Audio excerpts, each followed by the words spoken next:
अस्सलामुअलैकुम एवरीवन। आज मैं आप लोगों के साथ अपनी बेटियों के रूम का मेकओवर शेयर करने वाली हूँ। इनके रूम का साइज़ छोटा है, तो छोटे रूम का इंटीरियर हम कैसे कर सकते हैं ताकि इनका रूम खुला और भरा दिखे।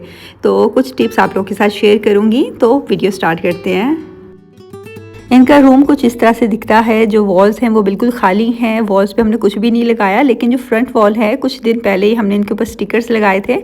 और जो टॉयज़ हैं उसके लिए भी स्टोरेज का कुछ अरेंजमेंट हम करेंगे। तो इनके रूम में ना 2 बड़ी खुली वॉल्स हैं और बड़ी वॉल्स को कवर करना, डेकोरेट करना थोड़ा मुश्किल होता है। तो कुछ चीज़ें मैंने टीमों से ऑर्डर की हैं। तो मेरा प्लान है कि एक कॉर्नर पे ना ये सब चीज़ें मैं हैंग करूँगी। फ़िलहाल अभी तक मेरा यही प्लान था कि सब चीज़ें जो मैंने आपको दिखाई हैं ना, ये बेड के ऊपर मैं लगाऊंगी एक साथ। लेकिन मुझे लगता है इस तरह से बहुत ज़्यादा कंजस्टेड हो जाएगा, तो अब मैंने सोचा है कि ये जो वॉल है बिल्कुल कॉर्नर पे मैं ये सब चीज़ें लगाऊंगी, और जो राइट साइड पे वॉल बचेगी ना उसके ऊपर मैं कैनवस लगाऊंगी। तो इस तरह से पूरी वॉल भी अच्छे से डेकोरेट भी हो जाएगी और प्यारी भी लगेगी। तो चीज़ों को वॉल पे हैंग करने से पहले कुछ अनबॉक्सिंग कर लेते हैं। मेरे बच्चों को ना आर्ट वर्क बहुत पसंद है, तो मैं चाह रही थी कोई ऐसा स्टैंड लूँ जिसमें आर्ट वर्क की सारी सप्लाईज़ एक ही जगह पे हो, ताकि इनके लिए मुश्किल ना हो। और वैसे भी चीज़ें एक जगह ऑर्गेनाइज होकर पड़ी हो ना, तो बच्चे यूज़ भी उसको फ्रिक्वेंटली करते रहते हैं। वरना अगर बिखरी हुई चीज़ें हों तो बच्चे भी इतना पसंद नहीं करते उनको यूज़ करना। और एक ही जगह पे होंगी ना, तो यूज़ करने के बाद उसको वापस अपनी जगह पे भी रखेंगे अगर उनकी एक स्पेसिफिक जगह होगी। तो ये स्टैंड मैंने टीमू से ऑर्डर किया है। तो जितने भी प्रोडक्ट्स हैं ना उनके मैं लिंक्स जो जो मुझे मिलते जाएंगे मैं डिस्क्रिप्शन में मेंशन कर दी जाऊंगी, वहाँ से आप देख सकते हो। तो ये एक स्टील का बहुत ही स्टडी सा स्टैंड है जिसको हम डिफरेंट पर्पज़ के लिए यूज़ कर सकते हैं। इन्होंने ना जो इंस्ट्रक्शंस हैं वो भी दी हुई है डिटेल में, तो बहुत ही आसानी से ये असेंबल हो जाएंगे। तो स्टेप बाय स्टेप जो है वो हम लोगों ने इसको फॉलो किया। स्टेप्स बहुत सिंपल से हैं, और इन्होंने ना सारे जो नेल्स हैं उनके साथ इंस्ट्रूमेंट्स भी दिए हुए हैं कैसे हम स्क्रूज़ को टाइट कर सकते हैं। तो यहाँ पे बस हम ना सारा जो स्टैंड है वो हमने फिक्स कर लिया है, और इस स्टैंड के साथ ना व्हील्स भी इन्होंने दिए हुए हैं। तो बहुत आसानी हो जाती है इस तरह से। बच्चों ने जहाँ पे भी आर्ट वर्क अपना काम करना होता है तो ड्रैग करके ये जो स्टैंड है वो अपने साथ ले जाते हैं, और फिर अपना आर्ट वर्क का काम करके वापस जो है स्टैंड अपनी जगह पे रख देते हैं।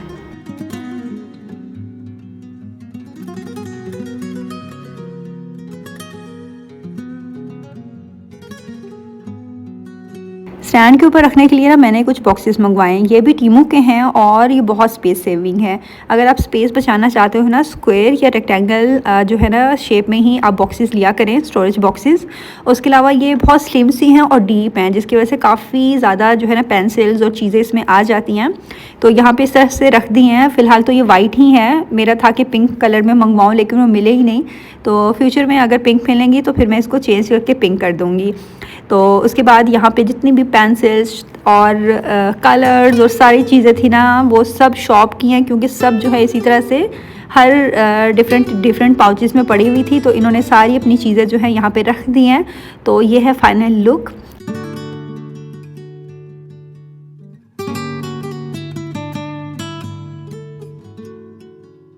तो यहाँ पे ना अभी इस वॉल की बारी आती है। तो जो मैंने चीज़ें हैंग करनी है, अगर मैं बिल्कुल सेंटर में उनको हैंग कर दूँगी तो वॉल की जो दोनों कॉर्नर्स हैं वो बिल्कुल खाली खाली लगेंगी। तो इस वजह से मैंने जो हैंगिंग है ना वो बिल्कुल मैं एक कोने पे ही कर रही हूँ, और जो वॉल का दूसरा जो कॉर्नर है ना उस पर मैं कुछ कैनवस, सिंपल कैनवस में हैंग करूँगी। फ़िलहाल तो नहीं है मेरे पास, लेकिन फ्यूचर में जब मैं बाय करूँगी ना तो मैं उनको हैंग कर दूँगी। तो इस उनके लिए मैंने जगह रखी हुई है। तो ये सिंपल सी चीज़ें हैं, कुछ मैंने पैन से ली हैं, कुछ मैंने टीमो से ली है। सिंपल सी छोटी छोटी ये चीज़ें हैं, लेकिन ये एक साथ मिल के एक साथ बहुत क्यूट लग रही है इस तरह से।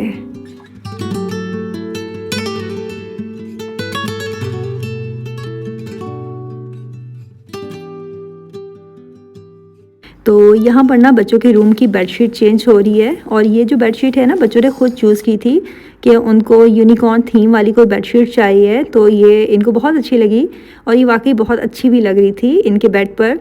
ये फिटेड शीट है, और मुझे लगता है कि बच्चों के रूम के लिए तो फिटेड शीट ही बेस्ट होती है, क्योंकि जितना वो खेलते हैं, जंप करते हैं। तो नॉर्मल बेडशीट होना तो पूरा दिन बस हम सेट करते रहते हैं, लेकिन इस तरह की जो शीट होती है ना बच्चों के रूम के लिए बेस्ट रहती हैं।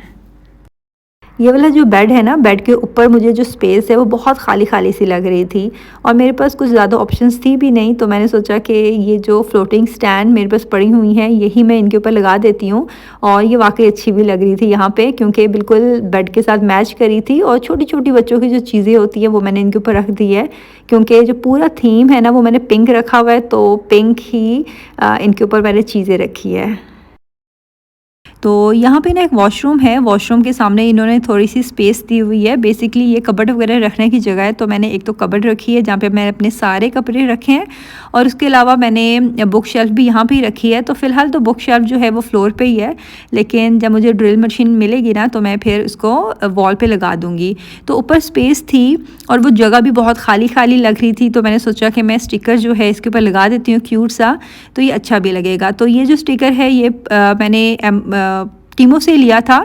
तो देखने में तो ये बहुत ही सिंपल सा लग रहा था कि उतारो और लगा दो इस ट्री को, लेकिन ये सब जो है वो डिफरेंट डिफरेंट इन्होंने डिवाइड करके दिया हुआ था और ऊपर नंबरिंग भी दी हुई थी। लेकिन उसके बावजूद जो है ना काफ़ी कंफ्यूजिंग था, हमें काफ़ी टाइम लगा समझने में कि कौन सा पार्ट पहले लगेगा कौन सा पार्ट बाद में लगेगा। तो खैर ये जो है ना इसको पहले मैंने हाथ से लगाने की ट्राई की, तो वो ना बहुत बबल्स बन रहे थे। तो फिर मैंने एक कार्ड लिया, कार्ड की हेल्प से फिर मैंने इसको लगाना शुरू किया और ये बहुत आसानी से लग गया। यहाँ पर ना मैंने सिर्फ हाफ़ ट्री ही लगाया होगा और मैं इतना थक चुकी थी, हालांकि सारा काम मनाहिल ने किया, मैं सिर्फ उसको इंस्ट्रक्शन दे रही थी कौन सी चीज़ कहाँ लगेगी। तो हाफ़ ट्री लगाने के बाद फिर मैंने सोचा कि बाकी काम जो है ना हम कल करेंगे। तो ये नेक्स्ट डे का क्लिप है, ये वाला जो पार्ट है ये भी रहता है। तो बस ये जो है हम अभी लगाने वाले हैं, और इनको लगाना थोड़ा आसान था क्योंकि इनके जो वो जो पार्ट्स थे ना वो छोटे छोटे से थे, स्टिकर बहुत बड़े नहीं थे। तो बस यहाँ पर अब इसको स्टिकर्स को हम लगा रहे हैं एक एक करके।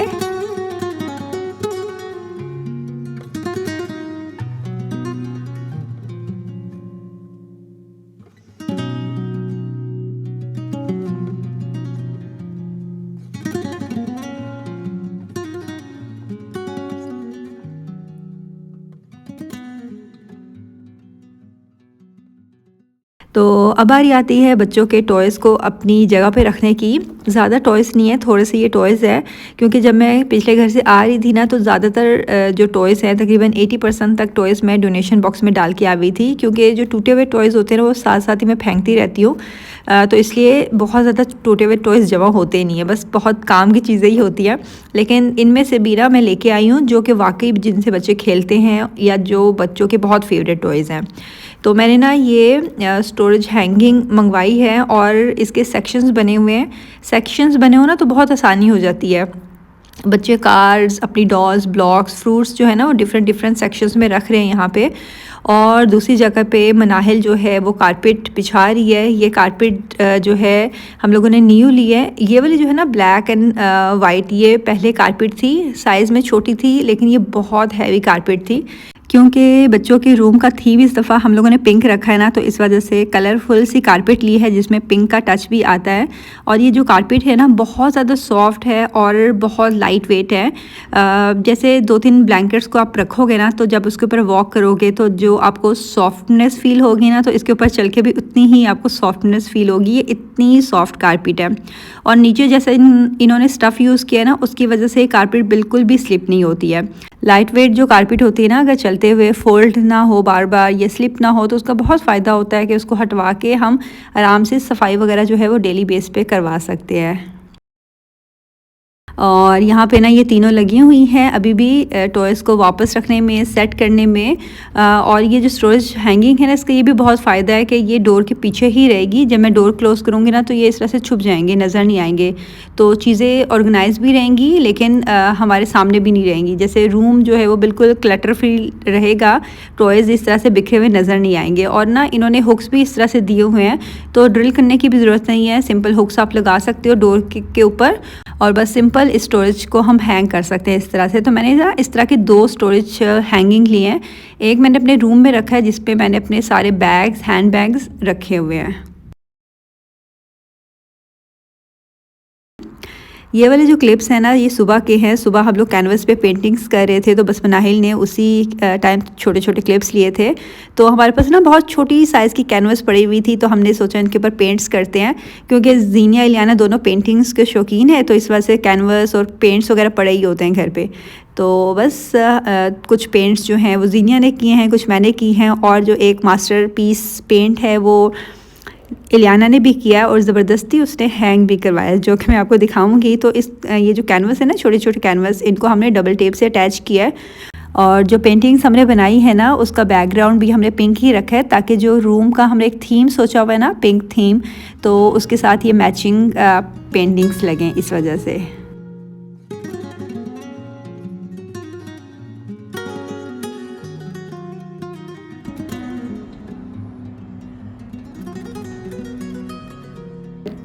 बच्चों का ये वाला जो रूम है ना, वो पिछले घर के रूम से काफ़ी छोटा है, तो मैं आप लोगों के साथ कुछ टिप्स शेयर करूँगी कि कैसे हम सेटिंग कर सकते हैं ताकि रूम खुला और बड़ा दिखे। तो फर्नीचर बहुत ज़्यादा डिपेंड करता है। पिछले घर में जो फर्नीचर था ना, वो फुल साइज़ का था, डबल बेड था और ड्रेसिंग टेबल भी बहुत बड़ी थी, तो वहाँ पे हम बेच के उसको आए।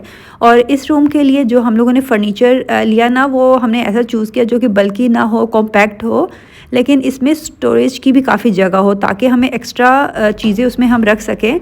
और जैसे ये ड्रेसिंग टेबल है, बहुत ही स्लिम सा है, लेकिन इसमें बहुत सारे ड्रॉज हैं, तो बहुत सी चीज़ें इसमें रखी जाती हैं। और इसी तरह से बेड भी, जब भी हमें एक्स्ट्रा स्पेस की ज़रूरत होती है, तो जो एक्स्ट्रा स्टोरेज इन्होंने दी है ना, वो हम यूज़ कर लेते हैं। रूम का साइज़ जो भी हो, लेकिन जब हम रूल ऑफ 50-50 को फॉलो करेंगे ना, तो हमारा रूम खुला और बड़ा दिखेगा। इसमें क्या होता है कि वो कहते हैं कि 50% फर्नीचर होना चाहिए रूम में और 50% स्पेस छोड़नी चाहिए, या हमारे पास जो है 40% हमने सिर्फ फर्नीचर रखना है और 60% हमें स्पेस छोड़नी है, तब हमारा रूम बहुत खुला और बड़ा दिखेगा। उसके अलावा जो वॉल्स हैं, अगर आपका रूम छोटा है तो कोशिश करें वॉल्स पे बिल्कुल लाइट कलर में पेंट करें, वाइट कलर का पेंट हो, या हम उसमें एलिमेंट्स ऐड कर सकते हैं। जैसे वाइट सारा पेंट है, तो मैंने पिंक काफ़ी चीज़ें इसमें ऐड कर दी, जिसकी वजह से रूम जो है वो थोड़ा सा कलरफुल सा दिख रहा है।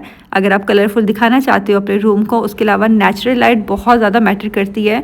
अगर आपका छोटा रूम है, विंडो बड़ी है, तो कोशिश करें पर्दे बहुत ही लाइट कलर में हो, ताकि नेचुरल लाइट आती रहे, और इससे भी जो रूम है वो खुला खुला बड़ा बड़ा दिखता है। उसके अलावा जितनी चीज़ों की ज़रूरत हो बस उतनी ही रखनी चाहिए। हम लोग क्या करते हैं कि बहुत पुरानी पुरानी चीज़ें जो कि कभी भी यूज़ नहीं होंगी, हम वो भी संभाल के रखते रहते हैं, और इस तरह से बहुत ज़्यादा क्लटर जमा हो जाता है।